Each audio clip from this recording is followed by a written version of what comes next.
Alors on a déjà parcouru les chapitres 1 et 2, et c'est merveilleux de voir comment l'Esprit Saint utilise un problème local pour exposer des vérités qui sont toujours d'actualité en 2019. Bien, passons maintenant à ta question. Comment est-ce que je peux mettre ça en pratique? Et comment est-ce que je peux vivre en dépendant de la tête qui est Christ? Pour nous montrer comment le faire, le Saint-Esprit utilise l'apôtre Paul pour nous transmettre 2 chapitres sur le sujet. Cool, non? Un chapitre pour la vie de tous les jours et un chapitre qui plonge vraiment dans le problème. Les combats spirituels. Pour comprendre le chapitre 3, tu dois comprendre cette phrase. Votre vie est cachée avec Christ en Dieu. La manière dont ça fonctionne est expliquée dans les versets suivants.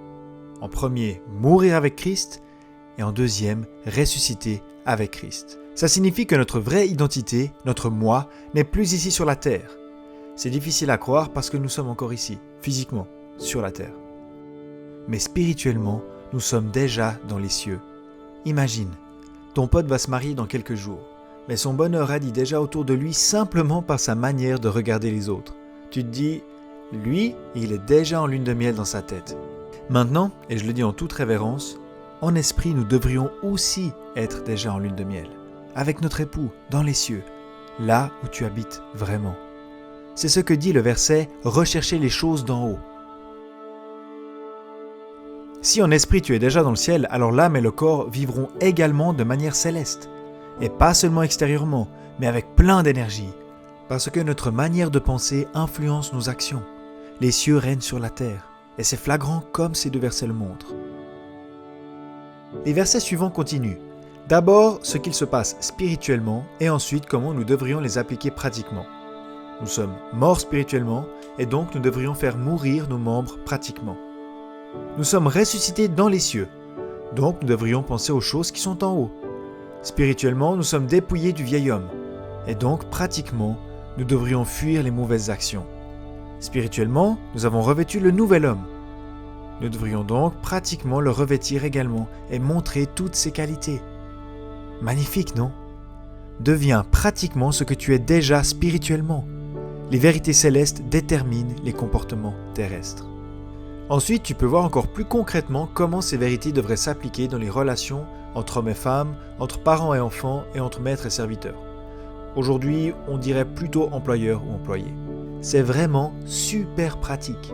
Le maître ou l'employeur devrait se comporter correctement avec ses serviteurs ou ses employés parce que lui-même a un Seigneur dans les cieux, etc.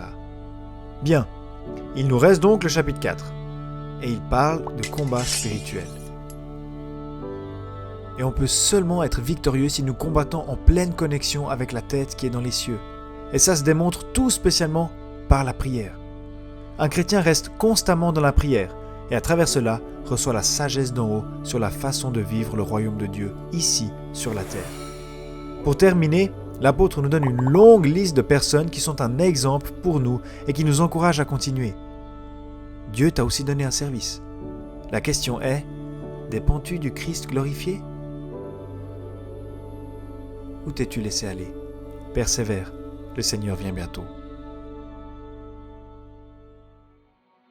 Et voilà, c'est déjà la fin de Colossiens. Merci pour tout le soutien en prière, le soutien aussi financier, d'aider aussi sur YouTube ici en faisant des likes, en partageant cela sur Facebook Messenger, sur WhatsApp, etc. C'est vraiment incroyable de faire cette aventure ensemble et surtout une chose, de voir des vies qui sont réellement changées. Si vous voulez être encouragé, lisez simplement les commentaires aussi des vidéos. C'est magnifique de faire ce travail ensemble comme corps de Christ. Voilà, il y a une nouvelle lettre qui va venir. On ne va pas encore dire laquelle c'est, mais on est déjà en train de travailler là-dessus. Et on vous dit à plus tard.